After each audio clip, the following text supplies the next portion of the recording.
الحمدلله و صلات و سلام علی رسول الله. دوستان عزیز، امید که خوب و خوش سرحال باشین، لباس عافیت بر تن داشته و از گزند روزگار در حفظ الله متعال باشین. عزیزان گرانقدر، امروز ما در روز 20 ماه مبارک رمضان قرار داریم. انشالله ما میریم به طرف دهه آخر ماه مبارک رمضان. قسمی که شما عزیزان میفهمین از آثار و احادیث رسول الله صلی الله علیه و سلم میدانین که دهه آخر نهایت مهم و یک رول اساسی را در زندگی یک مؤمن بازی میکند. بنابراین عزیزان گرانقدر، باران رحمت از هر شیوه ممکن و از هر امکانات کوچکی که بر دست داره کوشش میکنه تا عدیه از طرف باران رحمت و کسایی که شما کمک میکنین برای مستمندان در نظر میگیرد و میخواهد که از این طریق یک لبخند بر لبان آنها بیاورد. تحفه امروزی از طرف برادر عزیز ما انجینر صاحب که زیاد تاکید کردن که باید نامشان گرفته نشه، من نامشان نمیگیرم، فقط میگم که انجینر صاحب عزیزی تحفه را آماده ساختن و ما هم از این امکانات ناچیز ایره فقط با فامیل هایی که اونا یتیم ها هستن، یعنی به اصطلاح ما شما بیوزن هستند، ما اونا را در نظر گرفتیم. در هر کارتن مواد به خاطر یک هفته در نظر گرفته شده. امید است که امی تحفه ناچیز باران رحمت خوشی به خانواده‌های این عزیزان بیاورد.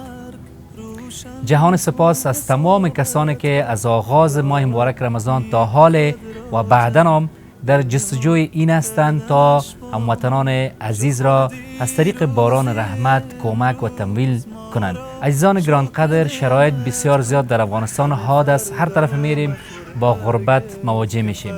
بناهن کسانی که در بیرون هستند صدای ما را میشنوند، بالای یمیتان صدا میکنم تا شما دستگیر هموطنان مستمند در این شرایط باشید و از هر طریق ممکن شما میتونید که کمک برای هموطنان عزیز آماده بسازید.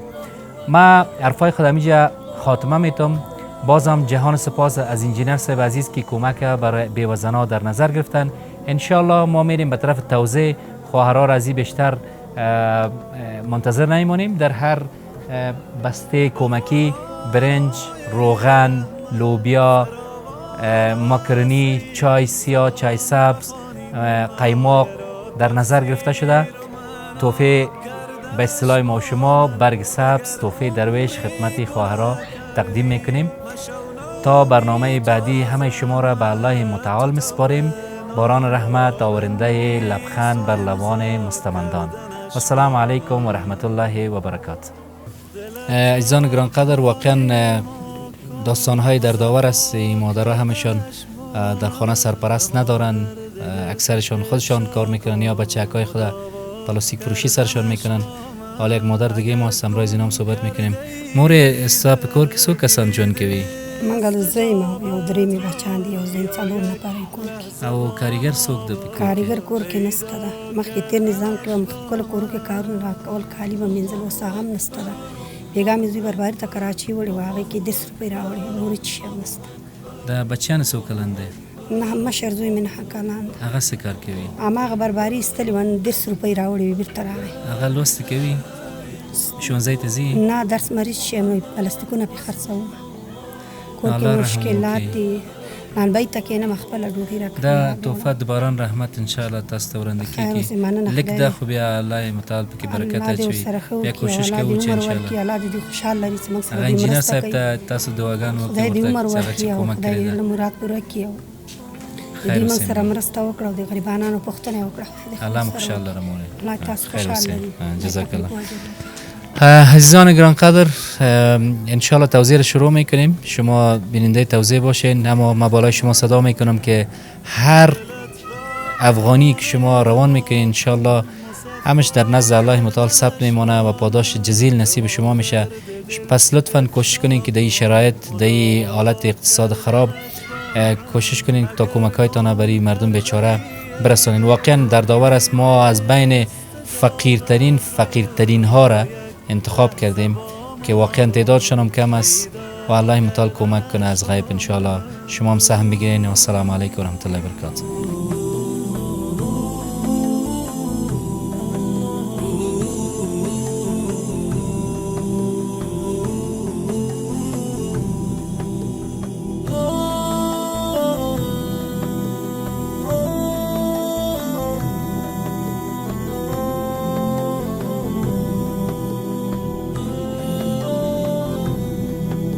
بیفشان قطره اشک که من هستم خریدارش، بیاور قطره اخلاص و دریا کردنش با من. به من گو حاجت خود را اجابت می کنم، آنی طلب کن آنچه می خواهی مهیا کردنش با من. بیا قبل از وقوع مرگ روشن کن حسابت را، بیاور نیک و بد را جمع منها کردنش با من. عزیزان ما میخوایم که همو درد دل خواهرای خود بشنویم، به خاطر که شما هم میفهمین که هویت انشالله محفوظ است. ما الحمدلله در پی نیستیم که عزت یک عزیز زیر سوال ببریم، اما مجبوریت های جامعه ما است تا شما عزیزان ببینین که خانواده های مستمند به چی حالت غربت اینا سردچار هستند و هدف از این است تا کمک های بیشتر ما بتونیم به این خانواده جلب کنیم. خاله جان سلام علیکم. روزه و نماز قبول باشه. خاله جان شما در خانواده چند یتیم دارین؟ 8 یتیم یه 8 یتیم. و شوهرتان در چی حادثه فوت کردن؟ بیادر شوهر معتاد بود، شیشه میزد. دیدنی که رفته بود بیادر بالا منجا که انتخابی شده بود، همونجا پریده بود بیادر. خداوند ببخشه. همونجا پریده بود دیدنی 8 اولاد بیادر. خودمون اتاق میکنم بالا میکنم بیادر. کاریگر در خانه کی است؟ اولاد کلانتان چند سال است مادر جان؟ کلانم 13 ساله دخترکم است. در خانه کی پیداگر است شما؟ خودم هستم بیادر. چی کار میکنین شما؟ در تندور نان میکنین؟ وام پین به خدا بیادر نمیکنم والا. همونش تو کار پلاستیک کاغذی ها را جمع میکنم، چوب یک دردم ریش بندازیم. الله از غیب وسیله ما شما را کنه. همین توفه برادر ما هست انجینر صاحب، این انشالله بر شما تقدیم میکنیم. خداوند این برکت برته. انشالله در پروگرام های آینده کوشش میکنیم که زیادتر شوه. فعلا یک بسته که توفه برگ سبز توفه درویش بر شما میتیم. خیر ببینید بیادر تا که دنیا باد ساباد باشه، خداوند تعالی قبطیتان که جمع کردن نکنید. سلامت باشی. خداوند شما را خیر بده. جزاک الله خیر بینید. تشکر.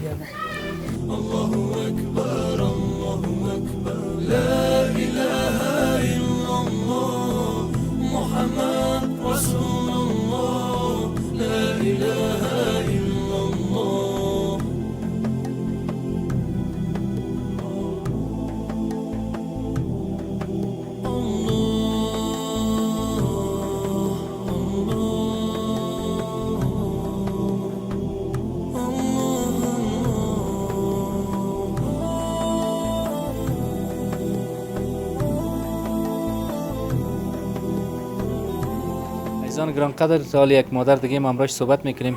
موری سنگه؟ خیلی مشکل. په کور کې څو کسانې مورې؟ و کسان. 2 کسان. کاریګر څوک ده؟ کاریګر نشتم د واړه ماشومان مې د پلاستیکو خلطې خرڅې بازار کې و بس. بیا گزاره پکې کیږي که نه کیږي؟ نه کیږي. نن وایي که چا ډوډۍ ورکړي خوړل هم د کنه یې ناستې. الله رحم وکړي. مننه مورې. تاسو نه بیا یک لحظه با ما باش، پیدا کردنش با من.